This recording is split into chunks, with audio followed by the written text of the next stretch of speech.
The minute that I saw the ski ranch, the environment and the people and the action of the sport immediately just drew me into it. The first day I hit the water, I never wanted to do anything else but wakeboard. Solid addiction.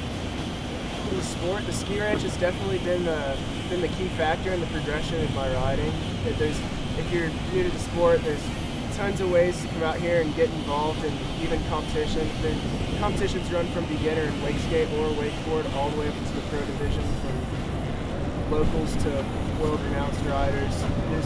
We got a little bro cable which will start you from zero and then bring you up to speed instead of taking you off the dock at 20 miles an hour, so you can kind of get the basics of the riding instead of just getting smoked in front of the dock for hours. The Texas Ski Ranch is obviously a beautiful location, a beautiful facility.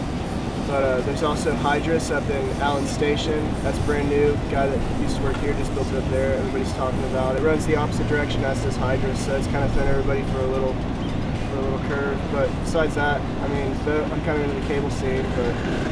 But there's tons of lakes. Everybody loves riding lakes around in Austin. They're always smooth.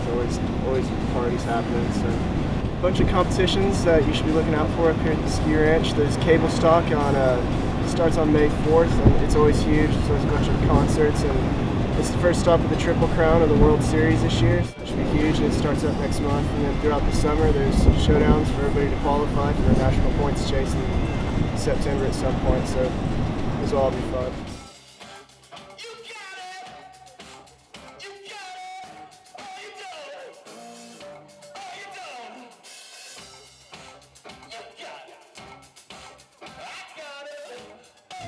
It's easy to slam your face down on any of these obstacles. There's always catching edge. If you come down with a lot of speed, you got a board attached to your feet. The board stops. You come from 25 miles an hour to zero in under a second. It's definitely brutal. It's definitely the worst possibility. The people out in the wake world that are willing to help people out and sponsor you and everything. It's not something you just do right off the bat, but it's not exactly impossible either. There's plenty of people out there. I ride for a company called Wakeology, and they're based out of Salt Lake City, and I've been riding for them for about 2 years now. But I also deliver pizzas. It's naive to think that you can come out here and win every competition and sustain enough money to support you through everything that you're going to do. You're not going to be able to pay your rent off of wakeboarding every month. But there's definitely ways that you can travel the world and see great things without minimal cost. There's a lot of different boards and bindings and stuff that you can ride out at the ski ranch. There's rental equipment, and they're all great boards. They're Witnesses through Liquid Force. There's Hyperlight. There's a new company called Control. It's coming out with some really good product. I actually ride for Wakeology, and when it comes to like prices and stuff, I mean, I've been riding them for about 2 years now, and the prices are definitely better than what you're going to be picking up from other companies. Good for anybody starting out.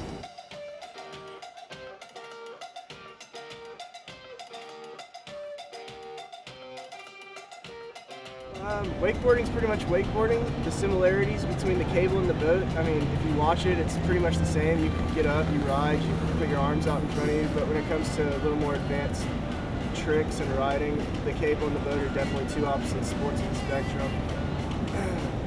Boat, you're pretty much hitting wake. I mean, people can set up rails to hit, but it's just it's a little more fast-paced, and you're not exactly going to be throwing all the weird things that you'd see people do out here. The cable, there's not a wake. You can hit the ramps and the rails, but the real difference when it comes from boat to cable is the air tricks. When you can just see people edging and flying up off the water, and there's tons of different ways to do it, but it's just you got a wider variety of ways to throw tricks out on the cable rather than boat.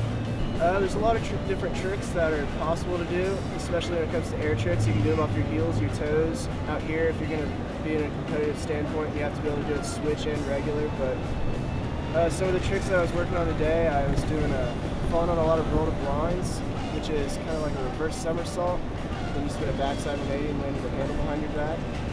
And then there's tons of Rayleigh-based tricks, which is kind of like a Superman. You can do front side 180, you can do backside 180.